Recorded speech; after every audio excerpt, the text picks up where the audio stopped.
আলহামদু, এখানে দুটি আলোচনা।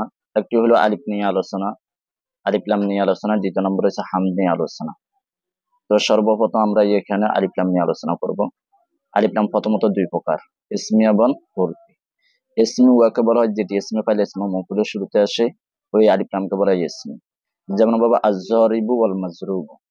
আজ-জরিবুর মধ্যে জরিবুনটা হলো ইসমে ফাইল, এর শুরুতে আলিফ লাম এসেছে এবং আল্লাজির অর্থ দিয়েছে। এবং আল্লাজি যেহেতু ইসমে মৌসুল, এই কারণে আলিফ লামটা ইসমি। ওরকম বাবা ওয়াল মাজরুবু, মাজরুবুন হচ্ছে ইসমে মফউল, এর শুরুতে আলিফ লাম এসেছে এবং আল্লাজির অর্থ দিয়েছে।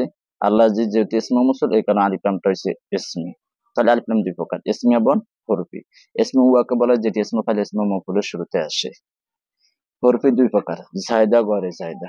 জায়দা চার প্রকার। এক নাম্বার হলো লাজমে আওয়াদিয়া, দ্বিতীয় নম্বর হচ্ছে লাজমে গয়রে আওয়াদিয়া, তিন নম্বর হচ্ছে গয়রে লাজমে আওয়াদিয়া, চার নম্বর হলো গয়রে লাজমে গয়রে আওয়াদিয়া। তাহলে জায়দা হলো মোট চার প্রকার। এক নম্বর হচ্ছে লাজমে আওয়াদিয়া, দ্বিতীয় নম্বর হচ্ছে লাজমে গয়রে আওয়াদিয়া, তিন নম্বর হলো গয়রে লাজমে আওয়াদিয়া, চার নম্বর হচ্ছে গয়রে লাজমে গয়রে আওয়াদিয়া। তো প্রথম নম্বর হচ্ছে লাজমে আওয়াদিয়া। লাজেমা মানে যে আলিফলামটা সর্বদা আবশ্যক, কখনো পৃথক হয় না। আর আওয়াদিয়া মানে যে আলিফলামটা অন্য হরফের পরিবর্তে এসেছে। তাহলে এক নম্বর হচ্ছে লাজেমে আওয়াদিয়া।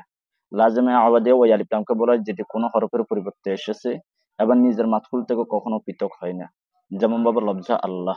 লফজা আল্লাহ মূলত ছিল ইলাহুন। লফজা আল্লাহ শুরুতে যে আলিফলামটা এসেছে, এই আলিফলামটা ইলাহুনের হামজা থেকে পরিবর্তন হয়ে এসেছে এবং লফজা আল্লাহ থেকে কখনো আলিফলাম পৃথক হয় না। এই জন্য লফজা আল্লাহ শুরুতে যে আলিফলাম রয়েছে, এই আলিফলামকে লাজেমে আওয়াদিয়া বলা হয়।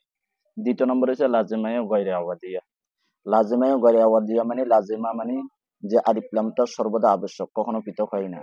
আর গয়রে আওয়াদিয়া মানে এই আলিফলামটা অন্য কোন হরফের পরিবর্তে আসে নাই। তাহলে লাজেমে গয়রে আওয়াদিয়া কাকে বলা হয়? বলা হয়েছে যে লাজেমে গয়রে আওয়াদিয়া বলা হয় ওই আলিফলামকে যেটি কোনো হরফের পরিবর্তে আসে নাই এবং নিজের মাতকুল থেকে কখনো পৃথক হয় না। যেমন বাবা আল্লাহ, তালমানা, তাল উজ্জা, এগুলো শুরুতে যে আলিফলাম রয়েছে, এই আলিফলামটা কোন হরফের পরিবর্তে আসে নাই। এবং আল্লাহ, আল মানাত, আল উজ্জা, এই শব্দগুলো যদি ব্যবহার হইতে হয় আলিফলাম সহকারে ব্যবহার হয়, আলিফলাম ছাড়া কখনো ব্যবহার হয় না।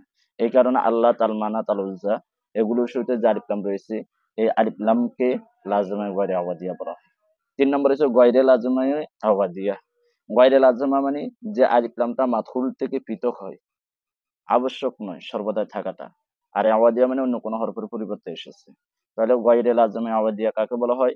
গয়রে লাজমে আওয়াদিয়া বলা হয় ওই আলিফলামকে যেটি কোনো হরফের পরিবর্তে এসেছে এবং নিজের মাতহুল থেকে পৃথক হয়। যেমন বাবা আন্নাস। আন্নাস মূলত ছিল উনায়াসুন। আন্নাসের মধ্যে যে আলিফলাম রয়েছে সেটা উনায়াসুন হামজার থেকে পরিবর্তন হয়ে এসেছে এবং আন্নাস কখনো কখনো আলিফলাম ছাড়াও ব্যবহার হয়। এই কারণে আন্নাসের শুরুতে যে আলিফলাম রয়েছে, এই আলিফলামকে গয়রে লাজমে আওয়াদিয়া বলা হয়। চার নম্বর হলো গয়রে লাজমে গয়রে আওয়াদিয়া। গয়রে লাজমে গয়রে আওয়াদিয়া বলা হয় ওই আলিফলামকে যেটি কোনো হরফের পরিবর্তে আসে নাই এবং নিজের মাতহুল থেকে পৃথক হয়। যেমন বাবা আল হাসান, আল হোসেন, এই দুটি শব্দ শুরুতে যে আলিফলাম রয়েছে, এই আলিফলামটা কোনো হরফের পরিবর্তে আসে নাই এবং কখনো কখনো মাতহুলটা আলিফলাম ছাড়াও ব্যবহার হয়। যেমন বাবা হাসান এবং হোসেন, এই কারণে আল হাসান, আল হোসেনের শুরুতে যে আলিফলাম রয়েছে, এই আলিফলামকে গয়রে লাজমে গয়রে আওয়াদিয়া বলা হয়। তাহলে বুঝলাম যে জায়দা মোট চার প্রকার। এক নম্বর হলো লাজমে আওয়াদিয়া, দ্বিতীয় নম্বর হচ্ছে লাজমে গয়রে আওয়াদিয়া, তিন নম্বর হচ্ছে গয়রে লাজমে আওয়াদিয়া, চার নম্বর হচ্ছে গয়রে লাজমে গয়রে আওয়াদিয়া। আলিফ লামে গয়রে জায়দা মোট চার প্রকার। জিনসি, ইস্তেগরাকে, হাদে খারিজে, হাদে জিন। জিনসি উহাকে বলে যে আলিফ লামটা শুধুমাত্র জাত বুঝাবে। যেমন আর রজুলু খায়রু মিনাল মারআত, পুরুষ মহিলার থেকে উত্তম। পুরুষ মহিলার থেকে উত্তম কোন দিক দিয়ে উত্তম? গুণের দিক দিয়ে উত্তম না জাতের দিক দিয়ে উত্তম? এই জায়গায় উদ্দেশ্য জাতের দিক দিয়ে উত্তম। এই আলিফ লামটা জাতের অর্থ দিয়েছে, জিন্স বুঝেছে, এই কারণে এই আলিফ লামকে বলে আলিফ লামের জিনসি। দ্বিতীয় নম্বর হচ্ছে আলিফ লামে ইস্তেগরাকি। আলিফ লামে ইস্তেগরাকি বলা হয় ওই আলিফ লামকে যেটি সমস্ত অপরাধকে শামিল করে। যেমন ভাবে ইন্নাল ইনসানা লাফি খুসর, নিশ্চয় সমস্ত মানুষ ক্ষতিগ্রস্তর মধ্যে রয়েছে। এই যে আল ইনসানের শুরুতে যে আলিফ লামটা এসেছে, এই আলিফ লামটা সমস্ত মানুষ বুঝেছে, এই কারণে এই আলিফ লামকে বলা আলিফ লামে ইস্তেগরাকি। 3 নম্বর হচ্ছে আলিফ লামে আহাদে খারেজি। আলিফ লামে আহাদে খারেজি বলে যে আলিফ লামটা খারাজের মধ্যে নির্দিষ্ট কিছু অপরাধ বোঝাবে। যেমন ভাবে ফাআসা ফিরআউনুর রাসূল, এই জায়গায় রসুল বলতে সমস্ত রসুল উদ্দেশ্য, অথচ ফেরাউন সমস্ত রসুলের সাথে নাফরমানি করে নাই, একজন রসুলের সাথে নাফরমানি করেছে। এই রসুল দ্বারা কোন রসুল উদ্দেশ্য? নির্দিষ্ট একজন রসুল উদ্দেশ্য। এই আলিফ লামটা এসে বুঝাইছেন যে সব রসুল উদ্দেশ্য না, শুধুমাত্র একজন রসুল উদ্দেশ্য, নির্দিষ্ট কিছু আফরাদ উদ্দেশ্য। এই জন্য আলিফ লামকে বলা হয় আলিফ লামে আহাদে খারেজি। 4 নম্বর হলো আলিফ লামে আহাদে জিহনি। আলিফ লাম আহাদে জিহনি ওয়াকে বলে যে আলিফ লামটা খারেজের মধ্যে অনির্দিষ্ট কিছু অপরাধ বুঝাবে। যেমন ভাবে ইয়াকুব আলাইহিস সালাতু ওয়াস সালাম ইউসুফ আলাইহিস সালামকে বললেন আখাফু আন ইয়াকুলা যিবু, আমি আশঙ্কা করছি যে ইউসুফ আলাইহিস সালামকে বাঘে খেয়ে ফেলবে। কিন্তু কোন বাঘে খেয়ে ফেলবে ইয়াকুব আলাইহিস সালাম সেটা নির্দিষ্ট করে নাই। এই জন্য আজিবের শুরুতে যে আলিফ লামটা আসছে, এই আলিফ লামটা হচ্ছে আলিফ লাম আহাদে জিহনি। কারণ কোন বাঘে খেয়ে ফেলবে? সব বাঘ তো খেয়ে ফেলবে না, এই জন্য ইস্তেকরাক হইতে পারবে না। দ্বিতীয় নম্বর নির্দিষ্ট করে নাই, এই জন্য আহাদে খারিজি হইতে পারবে না। 3 নম্বর যেটা আহাদে জেহেনি, তাহলে চূড়ান্ত যেটা আহাদে জেহেনি হবে। এর জন্য আজিব ইস্যুতে যে আলিফ লাম রয়েছে, এই আলিফ লামটা হচ্ছে আলিফ লাম আহাদে জেহেনি। তাহলে গয়রে জায়দা মোট 4 প্রকার পাইলাম। জিনসি, যেমন ভাবে আর রুজুল খায়রুম মিনাল মারআত।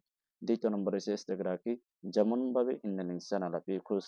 3 নম্বর হচ্ছে আহাদে খারিজি, যেমন ভাবে ফাআসা ফিরআউনুর রাসূল। 4 নম্বর হলো আহাদে জেহেনি, যেমন ভাবে আখাফু আন ইয়াকুলা যিব। এখন প্রশ্ন, আলহামদুলিল্লাহ শুরুতে যে আলিফ লামটা এসেছে, এই আলিফ লামটা কোন প্রকারের আলিফ লাম? বা এই আলিফ লামটা হচ্ছে আলিফ লামে হরফি এবং গয়রে জায়েদা।